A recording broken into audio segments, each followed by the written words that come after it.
And we are live. What is going on, ladies and gentlemen? Welcome back to Beyond the 90. Leicester 0 and looks like Leeds 1 in terms of that.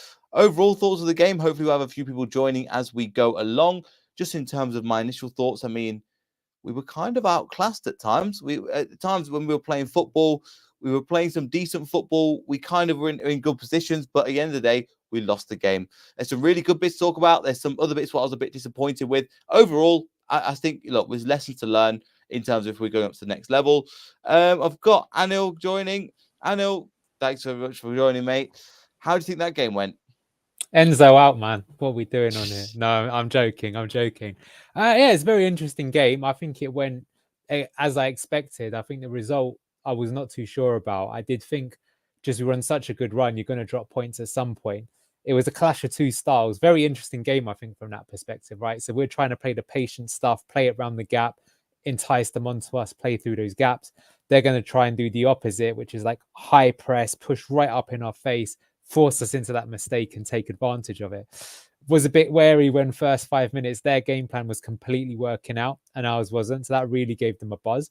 But to be fair, Joel Perot did miss an opportunity. I don't think it was like, guaranteed goal, but certainly a good opportunity. But after that went out, felt we got back into the game a little bit, started to get control. And I think in the first half, it was pretty even. Maybe we even slightly shaded it. Like Fatawu had that amazing effort that cannoned off the crossbar, right? That got everyone in Leicester very excited.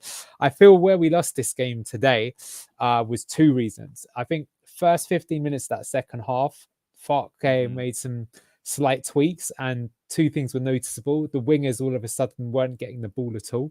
I think we're a bit complacent there. They kind of took over a little bit, started making some chances. Funny enough, they didn't really force us into so many errors, but they got in the possession. And then, of course, they scored with the set piece. Fair enough. Bit lucky, but, you make your own luck. I don't think it was unfair to say that they deserved the lead at that point in time. Then they actually decided to change their game plan and hit us on the, hit and break. Very similar to the Southampton game, if you think how when we got ahead, we kind of went to that style as well in the second half.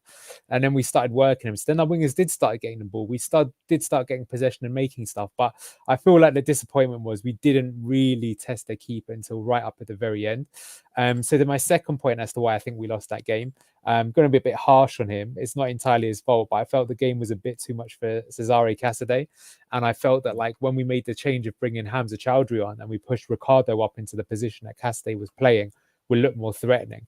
Now, to be fair, the game state has changed at that point, right? They're starting to playing on the counter and saying, okay, now you can have the ball. We're not going to play the high press anymore. But he was a bit more potent and he wasn't getting like stuck under the feet. We were kind of moving the ball a little bit. Hamza made that amazing challenge on Crescencio Somerville later on, very Liverpool-esque, if you remember that incredible tackling, mate. We got onto it. We had that header right at the end. But yeah, I've looked at the stats. Our XG is pretty low, 0.64. Theirs is like 1.5 or something like that. So stats confirm that they deserve the win and fair play to them. I mean, we called it before the game. That they would probably play similarly to Sunderland, but they'd probably be a bit more clinical in their attack.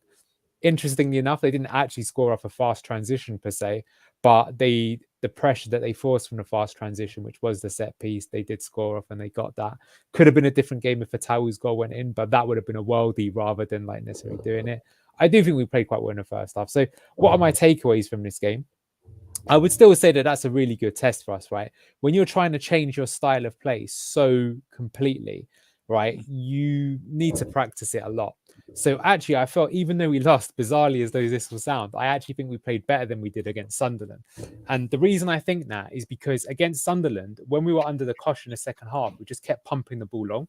Whereas in this game, we actually did start to build the attacks. And I felt I did see urgency from some players, specifically Harry Winks. I felt was really on it tonight, actually. When we were behind, he was really trying to drive the team forward and getting stuck in. They really wanted to get that equaliser and or win the game, to be honest. That was good to see. So we kept playing our stuff, playing patient stuff, kept making some opportunities. Also, Iheanacho had quite a good opportunity, I remember, but it kind of deflected wide. So I think in that regard, it was good. And also, I think that, like, even though we were under pressure a lot, we kept playing our stuff and trying to go around them and stuff like that. Like I say, I feel like if you've got a style and then you don't even play that style, which is a bit like what Man United are doing right now, by the way, then you're really up against it. Because, like, if you're losing, but you're saying, yeah, but we were kind of acknowledging that, it's a bit like one step backwards to go two steps forwards. I think that's a good thing. And I felt we did do that today. So look, you can't win them all. I think how many games we played now? 14, is it? And we won 12. 14, 15 or odd. Yeah. Look. So yeah. Well, we've won all but 2. I mean, that's in the league at least. So that's good. Mhm. And look, I would say that next season will most likely be in the Premier League, although we maybe shouldn't take that so much for granted. Although I still think we will be. I can't really see the depth of squad that we've got. Yeah, 15, because I mean that's even better, right? We won 13, only lost 2. But I think the slight warning is that like there's a blueprint, right? So like, although we lost to Hull, that was a bit more of a fluky loss. Like Liverpool, Leeds, and to some extent Sunderland, that's how you play against this team, right? So if you've got like a really in-your-face, high press, high line, you can cause us trouble. Now we can get better at that over time, but I will say that one thing that's a bit bad is that in this division you're not going to come up against that test so often. And you know, a lot of people are looking at Burnley at the moment and saying, you know, they're struggling a bit as well, and it could be the reason. Like in this, against a Preston or a Stoke, when they just completely sit back and you can do whatever you want, it's easy. But it's not so easy when you've got a team that's in your face and wants to mix it. So, wow, I've thrown a bit of a monologue there your way, but that's my take on it. Yeah, I think it's probably about a 6 out of 10 performance from us. They were probably more like 8. So fair play to Leeds. Well done. And just one final thing. I knew this would be the case in this game, and there's not really much we can do to fix it. But their away support, you know, I think affects us. And that is something that has been the case of Leicester for a few seasons now, that there isn't that much of an atmosphere. And so, if anything, it almost feels like a home game for them, even though they've only got 3,000 fans they've brought us. And I kind of thought that when we were behind, like maybe it would have been a different story if we'd have gone ahead and, you know, the crowd would have got behind us, but that will help them. And I did actually say before this game, I wrote like a preview on the Foxes talk, but ironically, I think it would be better suited for us if we played this game away than at home, bizarrely, because then they would have to force to attack and stuff. But actually, they did attack, to be honest with you. It's not like they sat back. They didn't just completely counter from minute one. Did you see how high they were pushing Ampadu and Kamara? Both of those guys had good games, to be fair. So, yeah, fair play. Got fucking hell, you could say. We got Daniel Farked. I think Daniel Farke played it brilliantly. I think, and it shows you them two styles, even though they're both kind of similar in terms of high intensity, but one of them, as you were mentioning, the more relaxed style of Enzo, where it's like we'll build up from the back, we'll take our time, and Farke is just like from minute one we need to be on them. And again, as you were saying, the first 5 minutes, Leicester City couldn't cope with what was happening to them. I think Ricardo was the clear player defensively that was just a head above the rest.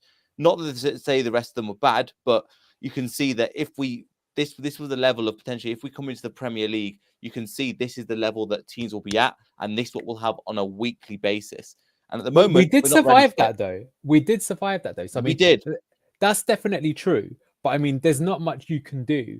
Like, you know, because, okay, so what could we do to maybe stop that? Is you would hope that maybe we start the game and we immediately have got our possession football going right from the off and we can play it around them. But literally, the game's just started. You haven't had a touch of the ball yet in the proper game per se.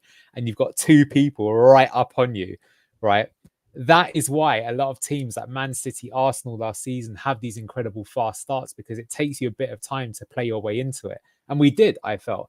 So you are going to get that. But that's one of those things that the way I suppose you could do is you could high press yourself and try and force it on them kind of thing and get the ball back that way. But you're right, we're definitely going to face that. But the thing is that like in this game and against Sunderland and against Liverpool in the Carabao Cup the last time we played them, in that first 15, 20 minutes, we actually did not concede in any of those games. Right. Yeah. And so I still think that's good, is what I guess I'm saying. Yeah, there's plenty of positives to take, and I think if you look at it over the span, this is a little blip. We're not complaining too much. It wasn't an awful catastrophic performance. There was points of it where we were, again, it just shows the different types of styles, and potentially if we do come into the Prem, I think some of their defensive players will change. I think the speed in which we pass the ball sometimes, again, I'm not going to blame Fast too much, but at times he has looked a bit shaky today when you're coming up against a high press, and Somerville, especially on that right hand side.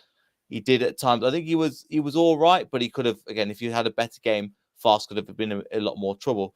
I'm not trying to dig him out too much, but I thought it was all right, to be honest with you. I'll be honest with you. I thought him and JJ, they did the defensive side of their job quite well.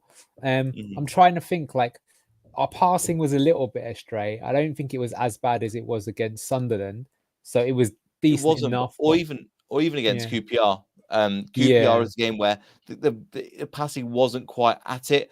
This was better, but I think credit just needs to be given to Leeds in the way they pressed, in the way they did, and I think defensively they coped with, especially in that second half, really, really well. Yeah, that's definitely true.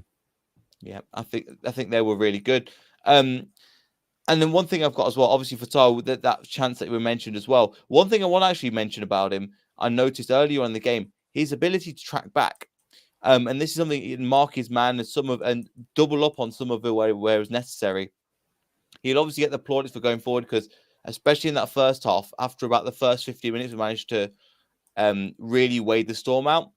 Mavididi and Fatawu both really, really impressed me in this game. Yeah. Fatawu will get a lot of the headlights and red light. I really appreciate him, and I think he's been fantastic. But I think Mavididi was getting some great positions, and it's exactly what we need. Take a man on, come to that side, and then get a ball in. I think he was actually let down by the fact that we didn't have the number 8s in the box. We didn't have Jamie Vardy making that last run as he did. So I wanted to show it specifically Mavididi first. I think he had a really good game in that first half.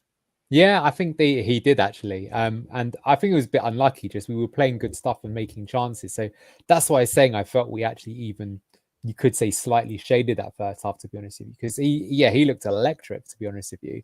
Him and Fatawu. And I love the kind of winger to winger interplay and put them 1v1. So I certainly think it wasn't their fault. I think they did everything they probably could do. I would agree. I think that was a great performance from him and all that. And yeah, I mean, Fatawu, though, I've got to say, I didn't think we'd ever see the day, but that is the Mahrez replacement, and that is good to see. He's a different type of player. Mahrez had the finesse, the techers, the unbelievable first touch.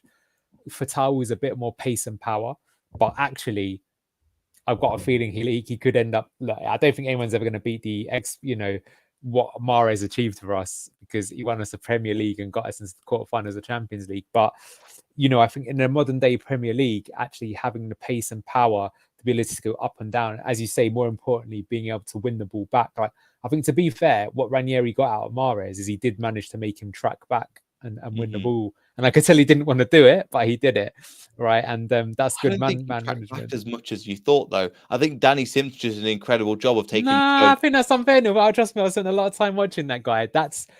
He definitely, yeah, of course, he was allowed to stay up on corners and stuff like that. But he trust me, it's the same with Man City. That's why Guardiola bought him. He would put in a shift, but the difference is he's like a very slight build, right?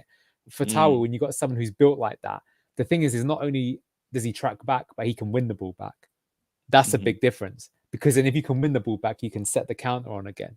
And like, for example, what Fatawu does, which is really good, is sometimes he makes the chance completely by himself. That is so elite when you can win the ball back, then beat your man, and then put the ball into the box and stuff like that. And actually, I don't know if you saw this, but Football Daily this week had a video and they were looking at some of the best wonder kids in the world, and they actually talked about Fatawu. And here's some interesting stats for you. They said that he has 3 stats that are already considered elite levels. So he puts the ball into the box 2.5 times per game. That is actually even higher than Alexander-Arnold and Martin Odegaard for Arsenal, right? And then there's another one that he has the most completed dribble volume in like the teenagers in world football or something ridiculous right now. So, and then of course the one thing they question is like, well, maybe he hasn't got quite enough goal contributions for doing that. But their point was like, if you have those kind of stats, they're going to come. And also it's not that he's getting those stats and like the way that we're playing is just always making him get it. He's like generating them himself and stuff like that. So that's very interesting. And, that's a very kind of Brighton-esque model, which is you look at the underlying data and it would be popping off on the Brighton scouting report saying this guy, what he's doing, what he's pumping out those numbers is way off the scale at that, and you should buy him because he's going to be a star. So that's good. Unlucky it didn't go in, but I felt his overall performance was good. I also like the fact that like in the second half, he was screaming for the ball a lot. Like, he wanted to be the hero kind of thing. That's a good trait, actually. We saw that in a lot of the team. They didn't shy away from trying to do it. You're right that we got beat.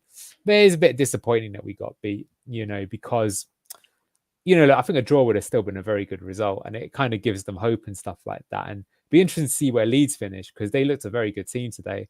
Daniel Farke has managed to won the championship twice already, and they still got a lot of points to kind of claw back, and it seems that they're inconsistent. So, if you compare the two styles, I still think the thing about our style, and it's similar to Man City in the Premier League, is it's just a very consistent style. It's like Leeds, you can tell they're the sort of team that they could blow anyone away, but they could also have a brain fart game where they lose. Whereas even today, even though we lost, it wasn't like beyond the realms of impossibility that we could even have won that game. We'd have scammed it if we would have done, It's the but we could have done. consistency. Yeah. You're always going to get a fairly good performance. And, if you've got good players and you always do a good performance, probably going to win. Yeah, Title. no, I hear you. And I think one thing, so the everybody's going to talk about the 35th minute in terms of the Fatawu. I think it's really good that you mentioned about Mahrez and kind of the replacement, even though he's not exactly the same. I think this for me, there's a moment, where we played against Chelsea and Mahrez, was it Aspilicueta, moves right and then puts one top bins. Yeah. This was I love kind of that. That was one of the best. Yeah, it was, but that is the closest equivalent of that move in terms of it's not the they didn't do it line for line exactly the same thing. However, when you're coming into that left hand side, creating that little bit of room, and with Mahrez it was more of a placement. Fatawu was more of a rocket. He just hits it. It creates that same yard of space, but with Mahrez, it was create less space and use more technique. With Fatawu, is create more space and hit it with more power. Yeah, just smack it. Although, ironically, if maybe hit it a bit less hard, you would have scored there. So, yeah, no, I'm not going to take anything away from that. No, Yeah. But that's what I mean in terms of, and we really utilised that for ages. We've been needing two winger that's really took a player on and done that. And Mavrididi's done it one side, Fatawu's done it the other. And I think there was just good play, I think, from all around. I was disappointed though. I think even in especially to do with Cassidy, I think maybe he's not at the level that we thought he would be, but he didn't quite turn up, in my opinion, for the second half, which is okay. But he didn't look at the levels today that I thought he potentially could, because the last few games he's been getting better and better. But I think the step up from where we've been previously to this game was dramatic. 100%. But let's not dig him out, man. The guy's like 19 years old. I think it's just a case of that. That's one of the toughest games, and he's not quite ready for that. So it's like, if you were looking at your squad, you'd keep that in your mind, and the next time around, you'd probably put, as I say, I think if you'd have done it again, maybe we'd have put Ricardo up from the top and had Chowdhury in. But to be fair, why it's not just that Cassidy had per se a bad game, but I feel like where the game was won and lost, it's kind of funny because I actually said pre-match that this was maybe the area that I expected us to dominate, but it was the other way around. And that's I felt that Glenn Kamara and Ethan Ampadu won that game for Leeds, bizarrely. And the reason why is because they pressed right up and they took control. So we weren't getting the ball into those eights. So whenever KDH or Cassidy got hold of the ball where they didn't, they were having someone right up their ass and they weren't able to turn around that gap so much. I think Dewsbury Hall was not so bad and he's obviously the better player. But yeah, okay. I mean, to be honest with you, that this just confirm. So yeah, I said right. It wasn't looking at that. It was just it was. And again, I'm not with you to trying to go these rubbish, take him out of the squad, whatever. I was like, no, but bring that up. Because the thing is, what I like about that is that means that we haven't got confirmation bias. I literally said at the start of the show, that's where I felt that the game was lost. And look, compare that to Glenn Kamara and Ethan Ampadu. They've got very high ratings, right? Dan James got quite surprising high. There you go. Look, I feel that I guess what you're saying about Fast is kind of right there. James Justin had a good score there, and what the way that these scores are done, you might think about what is the way, but they use kind of volumetric and database things. So it'll be things like number of take on successful, number of times you lost possession, number of times you made a foul, etc., etc. So look, Fatawu, even though we've lost the game, has actually got the highest score there. Right. And I'm not surprised because he skinned his man so many times. He put the ball into the box so many times. Oh, what a great advert we've got there as well. I know, lovely. Hey? Don't worry about that. Right. So it shows you that. And yeah, so let's not dig the guy out. And also what I would say is that Wilfred Ndidi is out. Dennis Pratt is out. Yunus Akgun is out. Maybe we could have put Casey McAteer there, but he has just come back from an injury. So really, he probably was the only option there, unless we did this kind of left field thing of putting Ricardo up there to begin with. But I understand why he wouldn't do that, because he wanted to be able to hold the ball, because he was expecting Rutter and Pirro to press Winks and Ricky P, which they did. And they handled it all right. So yeah, I agree. That's where it is.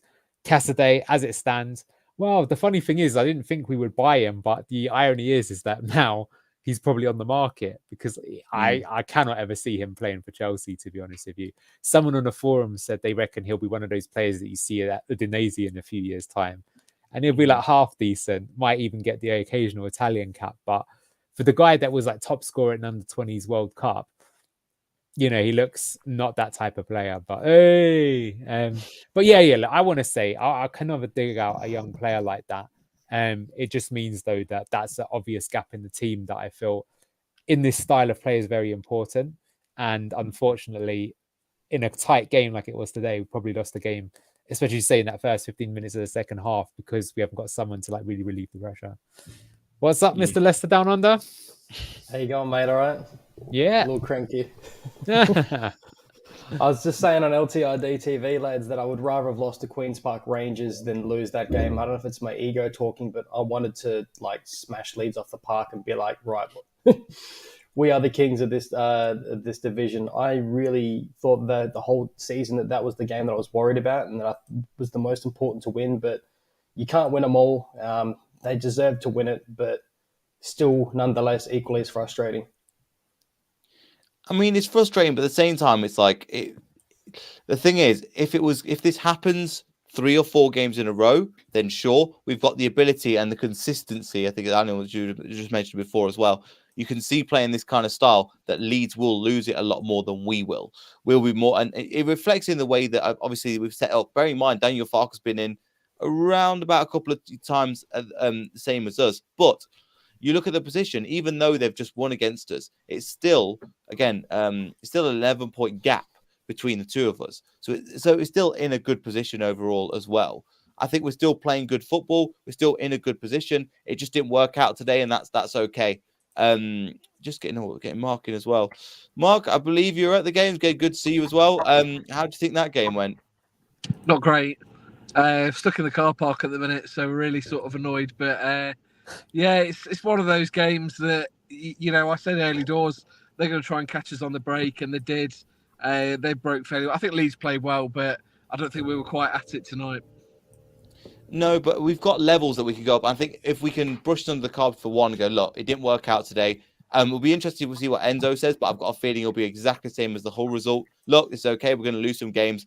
Let's get on to the next game and just brush this under, because there was some good periods of play. I think one thing that really just coming, like, even before the game, God, I'm really starting to lose my voice.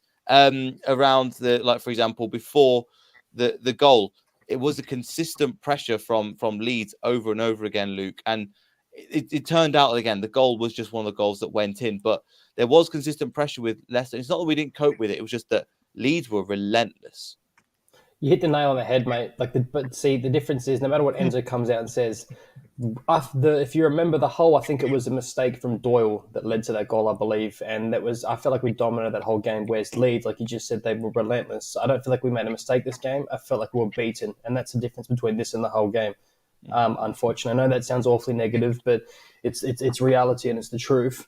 I thought the first half was brilliant, though. They came at us aggressively, and we persevered. We didn't panic, and I thought our wingers absolutely put their fullbacks to the sword. But that second half, again, I know it's negative, but I thought Cassidy was quite poor that second half.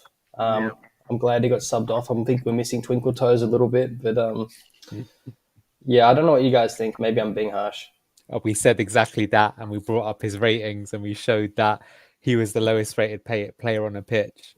So it's really? Like, okay. Yeah, so it's not just a case of like people even just sort of saying it, like the stats will back you up on that.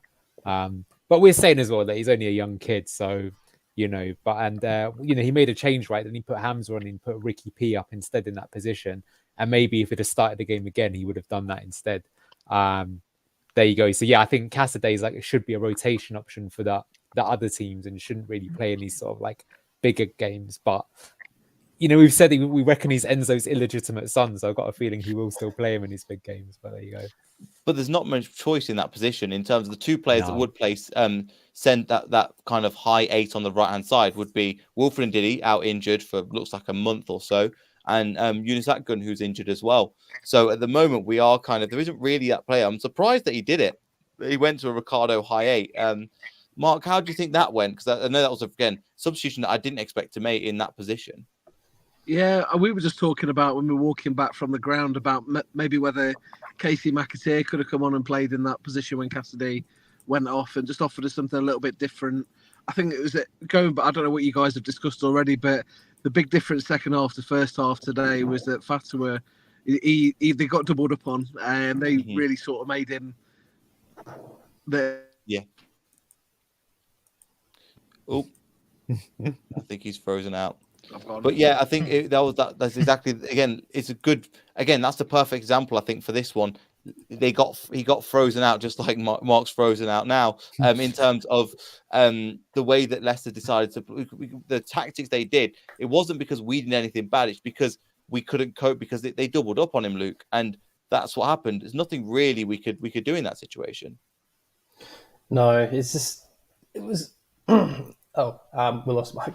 It was I will say this though, what a crunching tackle on Somerville from Hamza, that cheered me up a little bit. But it was strange as well with like the wings. It was almost like wing to, it was like, Fatawu to Mavididi, it was end to end. There was no middle product from and I was calling for Kalechi to come on as well. I thought it would have changed the game a little bit, and if anything, he was a bit more poor than Vardy. It was just, I don't know. It just felt like after about the 60 to 70th minute, I was kind of resigned to it. I just had that feel. It's like, I don't think we're going to score tonight.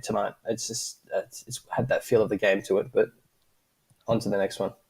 Yep. We're still a young team. We're still moving in the right direction. There's still lots and lots to be positive about. That was a good point from Mark, though, about the doubling up. And you've just said it yourself. There's not that much we can do. But that's not true, right? That's something we've got to think about, right? So if the teams are going to double up on our wingers, then we need to use the eights a bit more often, right? You need to get clever about this, because you're right. So second half, after the first half, when we were skinning them alive on both sides, and it looked like probably we're more likely to score, they managed to cut that out, and then they took advantage of it until they scored, and then they were more happy for us to have the ball. So in the future, if that happens, you've got to find a way to activate those wingers again and get it that way kind of going. So that's I guess got to be the lesson here that we learned there. But I kind of feel like I heard even in like the Leicester commentary throughout, like Matt Elliott was saying from very off, this is like a proper 50-50 game, which is probably the first time all season that we've had one of those. And you can see that the players themselves probably felt a little bit of the pressure too, and that will always have an effect on you, no matter who you are, right? James Maddison, one of the best players we had in many a year, and then he had a penalty, and it was a pretty bad penalty, and now we're in the Championship. And now most people, I think even statistically, James Maddison is the best player in England this year in the Premier League, right? Everyone says he's the signing of the summer, but not just the signing of the summer, but the underlying data is he's got the highest expected goals, assists, average rating, you name it, right? But even a great player like that can sometimes have an off day. Yeah, and I'm not, again, in that sense, because we had the wingers, I'm with you. The eights they didn't offer. I think Kingsley Hall was good, but I just think, again, at times his movement off the ball was good. He received the ball into feet well. I just think he needs his movement into the box, into the final third, is what was needed a little bit more, but he didn't offer. And again, that's not me slating him. I just think he lacked that a little bit. And then coming into again, so the heights didn't, especially with Cassidy. I don't want to slate him too much, but again, it didn't quite work out, which is okay as well. I just want to get into a couple of comments and things at the moment. So, thanks for the super sticker, Chester. I really, really appreciate it. I appreciate you as well. So thanks for all your support as we've gone through. Was going to say, I think this is a good point. For somebody who looks 19 out again, Fatawu looks again fantastic for his age. He's just getting, and the thing is, he's becoming more refined and more better literally every single game, Luke. And he's got his first goal now. Nearly had another goal in this one. If we can train him and nurture him a little bit more, my God, we've got a phenomenal player on our hands. Yeah, we do, and I believe it's an option to buy. So hopefully, I don't want to fall in love with him anymore and not get him. I don't want to have another Lookman situation. I really want to sign the lad. He looks brilliant. He's getting better every week. Yeah. And again, one thing I said is they said there that his decision making is a bit raw and rash, but I really don't think it is. I think he's just It was. I think at times there was when the ball came over to there's decision, but it's becoming less and less. But for example, when Mavididi crossed it over and he goes, right, I'm going to hit it first time, and it's like, okay, he could have done something a little bit different there, but It's Well, but becoming again, less look at the every game. stats you shared, right? In the stats, he's the highest rated player on the pitch by quite some distance. Like those things aren't made up. That's not someone ranking the players. That's using stats like take-ons, like passes into the box, like beating your man. Look, who's even close to him? 8.1, right? That is showing you the quality of the player. So the next best player is Jorginho, who scored, and that's probably added a shit ton to his rating. Oh, Mads, actually, to be fair, that maybe says a lot about how the game went, kind of thing. But that's what I'm saying. Like, he is a good player and all that. He's doing the right thing. I mean, I can only really think of like one game where he really looked raw. And to be honest with you, that was the first game he played where I think in the 90th minute, he just smacks it when he should have passed it. I think ever since then, I think his decision making is better than Mavididi. Although, as you said, I thought Steffi had quite a good game tonight, and yeah. Anyway, buy him up. I think we can all agree with that. It's just like I think take it. Yeah, it'd be absolutely fantastic as well. And then just coming into that, I mean, there was opportunities. Leeds on the counter later on. Another thing that I've got as well is that we could have again got a draw out of it. KDH, good header, the only shot I think on target out of the whole game. And Meslier had nothing to do all game and then pushed it round the corner. I mean, Luke, I thought that was in. I thought that was just sneaking in the corner, but it wasn't to be. We've seen it happen with Schmeichel doing phenomenal saves like that time after time. Meslier, again, it was just one of those things where I wouldn't say KDH didn't do enough of it. The opportunity came, KDH was in the right space, but again, just phenomenal save, really. A great header by KDH. He took it well. He was. I nearly celebrated, and then I kind of raged afterwards. I was just like, "Oh man!" But like I said, it just wasn't meant to be tonight. But Joe Rodon had a really, really good game for Leeds tonight. He basically saved them a lot from a lot of dangerous situations. So fair play to him. I thought to begin with, some of it was beaten in that first half. In the second half, it looked more dangerous. That's another reason why I think Ricardo got pushed up pitch, because he is usually that inverted wing back, but he was absolutely everywhere. He had a great game, actually. He was my man of the match, even though we'd lost. But like, not only was he doing all the work in the midfield, but he was dropping back a lot and covering without phase with Somerville. So he was absolutely amazing. So he would have been definitely a bit leggy by the time that they brought Hamza on. So I kind of understand that move, but it was just, we're a bit, I know we've got a lot of depth to our team, but the usual subs that we have been making are out right now, whether it be Yunus Akgün and also Ndidi. Usually we're seeing, an interchange between Vardy coming on for Iheanacho or vice versa. Or one thing I am surprised about in terms of subs is what your mate Matt was saying earlier. We didn't see McAteer come on at all. So a little indecisive from Enzo tonight, to be honest.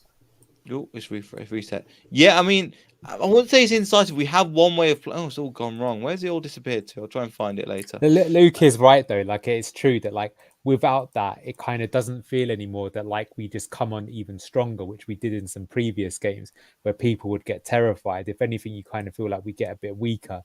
But the international break is coming up. We'll start using the squad a bit more, something to learn from. And, yeah, I don't think we can use it as excuse of injuries or something like that. But yeah, you're right. I think it felt we were not as good, in terms of what we could bring on from the bench. And in terms of that, I mean, we didn't really need defensive players that would really shore up. So again, it's looking at the attacking players. Mark Albrighton, is this the right match for him? Probably not. McAteer is probably the one on the bench that really stands out. Marcel's still very young, and is still playing good football. With Daka, is it really going to make that much of a difference? No. Why would you take him when we got Iheanacho? So in terms of that, the only sub that potentially would be the McAteer would play him as 8, maybe. But other than that, I think we, again, it just seems, I think in the last couple of games, Enzo hasn't been making all 5 substitutions as well. Not criticising it, I'm saying we've not been utilising the full squad. He's not rested players as much as I thought he would. That is a good criticism, though, the not rotating, because is that causing us a problem? I don't know. I don't really feel we looked that leggy tonight, though. I think Luke said, I think we've just lost to a better team today. They a bit more bite for it. You can see what it meant to them when they scored as well. They really wanted it. Not saying that we didn't, but yeah. But that is something that I think it's fair to criticize him. Obviously, you can't just not doom and gloom, and not at all. But the championship has got 46 games. If you keep running your players down and the condition gets low, you're going to start giving away points. That's really why we should be going up, because we look at it and we think, yeah, but this team, even if we had 5 or 6 players out, you'll still get more than enough points. Whereas other teams, Like at Ipswich, you look really good right now, but if they had probably 3 key injuries, they're going to be like in much bigger trouble. So, yeah. Yeah, and bearing in mind, even with the Leeds team, they had Nonto off the bench. They still made some good substitutions. They were utilizing more of their squad. Who else they got off their bench? Junior Firpo didn't use. Liam Cooper they didn't use. Luke Ayling they used late on in the game. Bamford, I don't recognise some of the other players they had as well, but they've got a strong squad there. So it'll be interesting to see what they do come the end of the season, because if they keep playing this way, but I've got as we were mentioning, Luke. If they keep playing that way as well, they will get. I feel like ours is going to be more consistent, and theirs is going to be more up and down with Daniel Farke. Maybe you could be right. They had a tough start to the season of all the things going on, behind the scenes of their ownership and etc. And players want a lot of things unsettled at Leeds. But I am starting to think that they are picking up some momentum. They have got some quality. They are very dangerous on the counter. They're very fast pressing. They've got some great options forward, but still, it's just. Let's be honest, right? Like Sunderland and Queen's Park Rangers, yes, we won, and I'm not being negative, but like that, we were all saying, "Oh, we were tested. Oh, we were tested." Well, this is now our 3rd consecutive game where this time we were tested, and we were beaten. I know all good runs must come to an end, but it's just a little alarming that I feel like it's been on a bit of a downtrend now rather than an up. I guess the thing is, though, you're gone. I'll say we You're still not just won. that, but Championship is a grind fest, man. Like maybe we've just been spoilt with that start. Like I would say, in general, especially the last time Leicester were in this division, it's like an ugly division sometimes. It's just like, it's relentless. A game every 3 days. You can't always play the same team because you're picking up injuries left, right, and centre. You got things like the storm that's been in the UK at the moment. Sometimes, although that no bad weather today in the game and stuff like that. So, the funny thing is that normally the way that you get promoted, even with Burnley last season, they had like a really good season, is you don't have to be playing champagne football every week. You just need to be good enough. Like if you're 7 out of 10 every week, you honestly will get promoted out of the division, which might not sound that higher barometer because you probably have to be a bit higher in the Premier League. But the difference is that this is a 46 game season. So that extra 8 games that you have makes quite a big difference. So yeah, today I think we're probably 6 out of 10, but the last 2 games, I think, well, maybe we're 6 in those 2, to be fair. Maybe that's your point, Luke. But I think that as long as you can grind out those points, and, to be fair, he said before the game, I know you really wanted us to beat Leeds. I think we all did. But he goes, look, it's 3 points against QPR. It's 3 points against Leeds. I don't see really a point of resting it. I'd just rather get as many points on the table as soon as you possibly can until it says P next to us in that table to say that we've gone up. And then you can do whatever you want. And that's the end. The end of the day, this is what matters in terms of the table. We're still Ipswich do have 2 games in hand, but they again 4 points clear at the top and still 11 points clear of Leeds with the same amount of games played. So at the end of the day, we could criticise, but again, we're still in a great position. We've still got a young team that's going to develop and thrive. It's still getting there. Bearing in mind, people have mentioned Cannon in the comments as well. Cannon's still got to come back into the team. We've got McAteer getting to full fitness. We've still got a load of players that are coming into the team and going to do better and better. So, I mean, that's all I've got, Hannah. I mean, we're still in a phenomenal position, all things considered. Look, I will take out of every 10 games winning 9 and losing 1 till the rest of the season. I sign up for that right now, to be honest with you, because we get the record points haul. I think the next game is quite important, though. So we're playing Borough away before the next international break. I think that international break will be necessary so we can recharge a little bit. And they were on a really good run of form. They won 6 games in a row themselves, but then they had a surprising loss at the weekend. So I'll certainly be looking at their game. Might even watch a little cheeky bit of it tomorrow when they play to see how they do. They're definitely not as strong as they were last year when they got to the playoff semi-finals, but Carrick's turned it around. So they're clearly a good team. So I think that is an important one because if we can win there, then it's just a blip, right?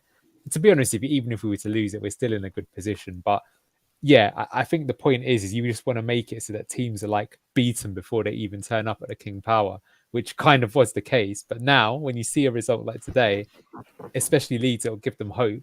And they're probably the only other team in the division that maybe could get 2.4, 2.5 points per game on average. That still might not be enough though, given the amount of points that we've already picked up because our start was so strong. But you're inevitably going to have a dip at some point in a season, and I would expect that dip to be around January when we're going to lose Iheanacho and Ndidi and probably Fatawu to AFCON. I mean, oof, that sounds a bit rough, right? So, and we've got a lot of games at that point in the time too.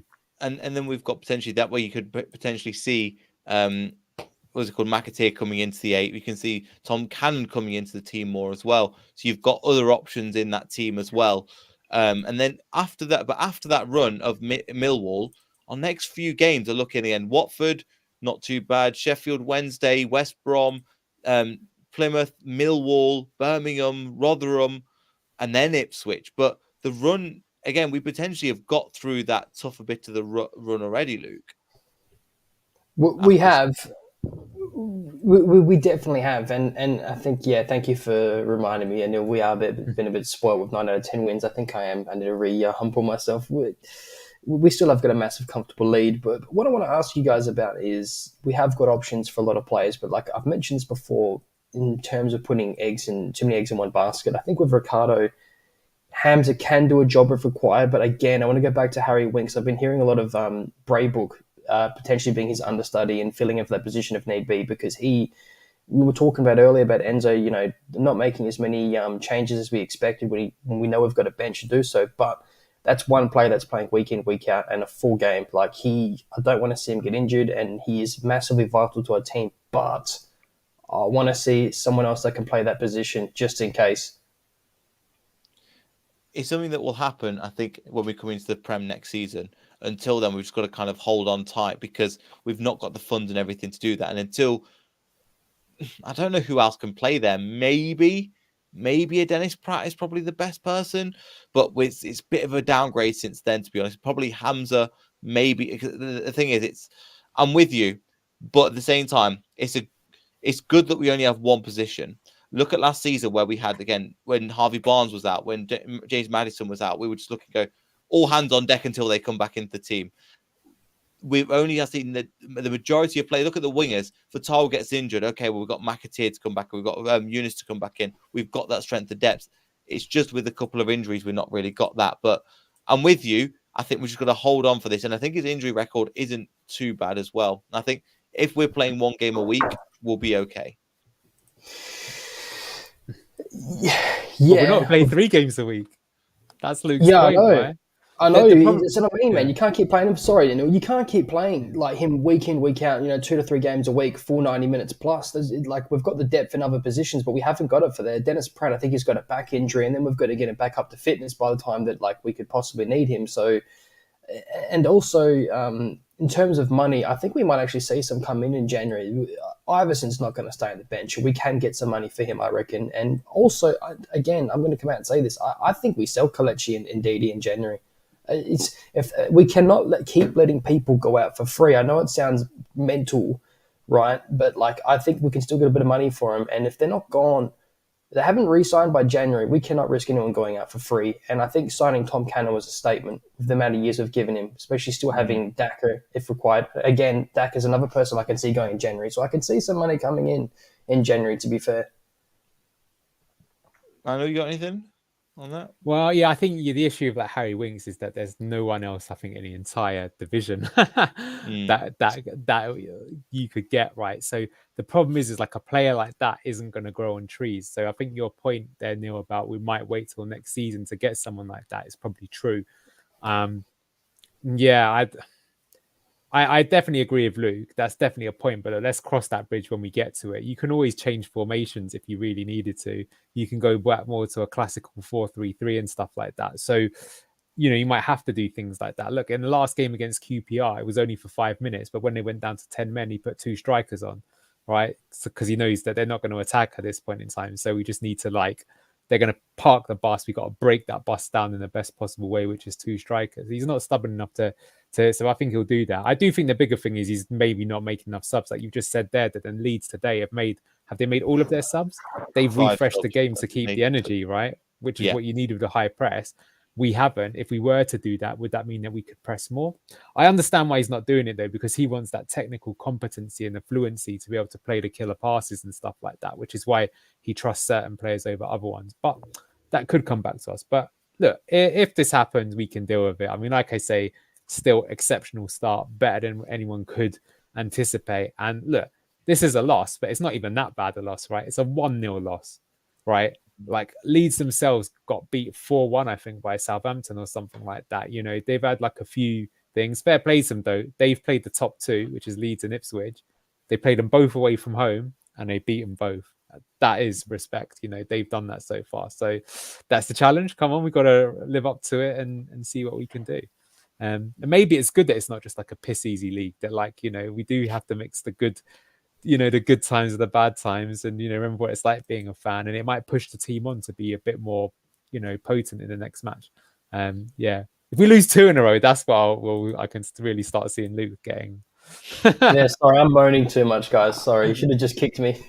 Nah, we got relegated last year. I think it's understandable why people want to do that. They want to see us just, you know, cruise control there. But yeah, like I said, I think that's a very close game. And another day, maybe we win that. Today we didn't. Not the end of the world. I think that a far worse one will be if we ever play a game where we just like, we do genuinely get battered or something like that, which can happen in the Championship, you know. Yeah, like what we did to Southampton. Yeah, that game was toxic for a Southampton fan. I think they just came off a 5-4-0 loss to Sunderland as well. So they were just playing out for the back, and the fans were like, "What are you doing? What on earth are you doing?" So I don't think we're going to be as bad as that. Again, that was more just, I think, 2 at the back at times. They had 2 lots of 3s they were playing, all sorts. So we're still in a good position. Still working well. I think we just got to give the team time and we'll get there. But Luke, thanks for coming on. Again, feel free to plug away as well, and I'll make sure to add your link in the title. Sure, mate. Thank you. Well, yeah, sorry for the whinge fest, boys. Yeah, you're right. We're going to come to a lead. We're going to come back and absolutely smash Middlesbrough, hopefully, touch wood. I'm going to put a kiss of death on that. Have a good weekend, lads. And yeah, I'm going to go watch that Southampton highlight and cheer myself up a wee bit. You could choose from all of them, mate. It's just that bar the whole game. You got the rest to choose from. I know, again, thanks for coming on. Do you want to plug anything away as well? Make sure you subscribe to Beyond the 90 and Leicester Down Under. Thank you, mate. Thank you. Appreciate that, mate. Yeah, everybody, again, like, subscribe. And apologies, I missed the last match. This was a state. It's still a bit of a state at the moment, but we'll get there. And we're back for the Middlesbrough game. We'll see you all in the next video. So goodbye.